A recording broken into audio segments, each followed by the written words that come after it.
রাজনীতির কোনো সম্পর্ক ছিল না। আর আমার সাথে মাসুদ ভাইকে মনোনয়ন দান করেছে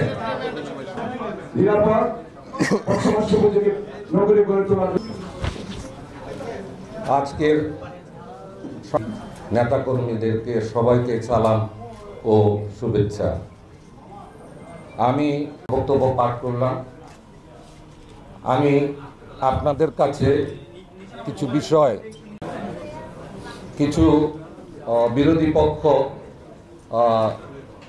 সোশ্যাল মিডিয়ায় এই ব্যাপারে আমি আপনাদেরকে দু একটা জিনিস ক্লিয়ার করি, তারপরে আপনারা প্রশ্ন।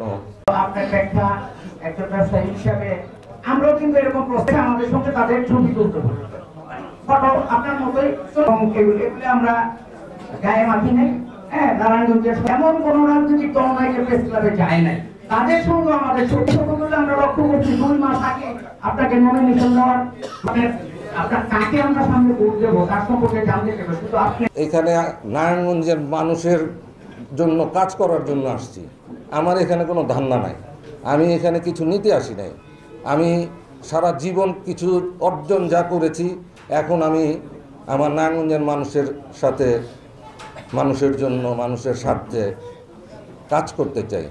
সেই জিনিসটা আসলে অনেকেই চাচ্ছেন না, তাহলে এটা দুঃখজনক। বিএনপি এমন একটা বড় দল, এমন একটা বড় রাজনৈতিক পরিবার, এইখানে অনেক লোকজন আছেন, অনেকের অনেক অবদান আছে এই দলের পিছনে, দলের আন্দোলনে ত্যাগ করেছেন। হামলা মামলা, শত হামলা মামলা হয়েছে। সবারই একটা চাওয়া থাকতেই পারে দলের কাছে। তো এখানে আমি আশা করি সবাই, শুধু সাখাওয়াত ভাই না, যারা আছেন, যারা আশা করেছেন, এখানে আরও 4-5 সংসদ সদস্যর জন্য চেষ্টা করেছেন।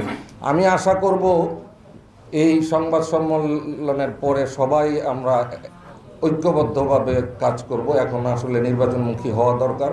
আমরা যথেষ্ট সময় পার করেছি, নির্বাচন এখন দাঁড়গোড়া। আমরা আশা করব সবাই একসাথে কাজ করব ইনশাল্লাহ। আরেকটা জিনিস আপনার বলি যে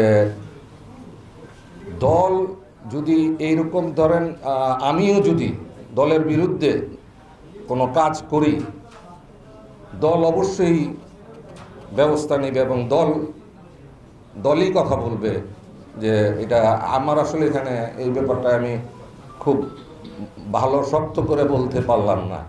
ভারপ্রাপ্ত চেয়ারম্যান তারেক রহমান সহ দলের বিজ্ঞ নেতৃবৃন্দের কাছে কৃতজ্ঞতা প্রকাশ করছি আমাকে নারায়ণগঞ্জ 5 আসনে মনোনীত করে সম্মান দেওয়ার জন্য।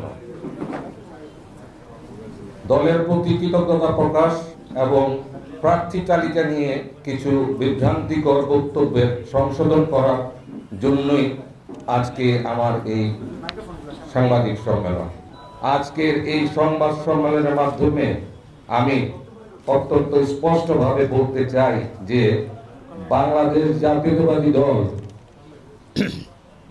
বিএনপি যেভাবে দায়িত্বশীলতার সঙ্গে আসন্ন জাতীয় সংসদ নির্বাচনের প্রস্তুতি নিচ্ছে, সেখানে দলীয় সিদ্ধান্ত ছাড়া অন্য কোনো ব্যক্তিগত বক্তব্য, অবস্থান বা ব্যাখ্যা দলকে ক্ষতিগ্রস্ত করে এবং দলের মধ্যেই অনৈক্য তৈরি করে।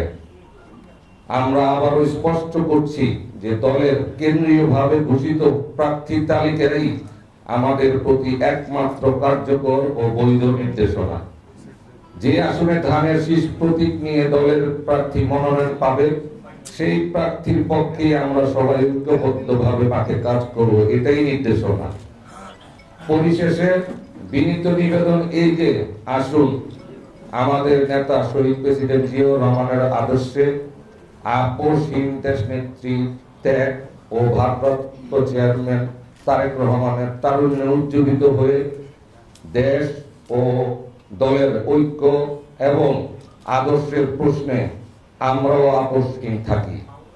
আমাদের এই যাত্রায় আমরা আমাদের সবার কাঙ্ক্ষিত নতুন নারায়ণগঞ্জ নির্মাণে সংবাদ মাধ্যম এবং প্রিয় সাংবাদিকরা আমাদের পাশে থাকবেন, এটাই আমার দৃঢ় বিশ্বাস। আপনারা সবাই সুস্থ থাকবেন। তারুণ্যের ভাবনা ও প্রবীণদের অভিজ্ঞতার সংমিশ্রণে নারায়ণগঞ্জকে নিরাপদ, আধুনিক ও শিক্ষা কেন্দ্রিক শহর হিসেবে গড়ে তুলতে চাই। আমরা নারী পুরুষ নির্বিশেষে ছাত্র, শিক্ষক, শ্রমিক ও পেশাজীবী সহ সকল শ্রেণীর পেশার মানুষকে সঙ্গে নিয়ে একটি ন্যায়ভিত্তিক ও সম্ভাবনাময় নতুন নারায়ণগঞ্জ গড়তে প্রতিজ্ঞাবদ্ধ।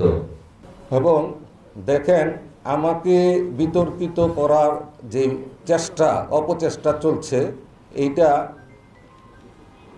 আপনার যদি এই 5ই আগস্ট না হতো তাহলে কিন্তু নারায়ণগঞ্জের সবচেয়ে বড় ক্ষতি কিন্তু আমারই হতো।